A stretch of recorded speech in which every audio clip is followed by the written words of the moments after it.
Running সরকার হোক, political সরকার হোক, আমাদের হিস্সা দিতে হবে।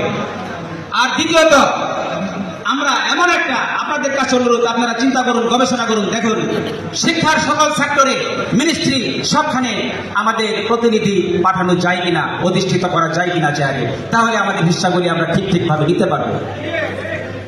আর বিশেষ অনুরোধ থাকবে, যেহেতু আমরা এই দেশের শিক্ষা ব্যবস্থার 97% আমরাই পরিচালনা করি, তাহলে আমরা কেন সর্বাধিকভাবে বঞ্চিত থাকবো? আমরা যদি জাতির কারিগর হই, জাতির শিক্ষা, জাতির সন্তানদের যদি আমরা শিক্ষা দেব, আমাদের সন্তানদের কেন শিক্ষা ভাতা থাকবে না? অন্যান্য ভাতায় কেন বৈষম্য থাকবে? আগামী নির্বাচনের পর যে পুনরাবৃত্তিকে আমরা সময় দেব না, শুধু বাকিতে হুইসেল দিবেন।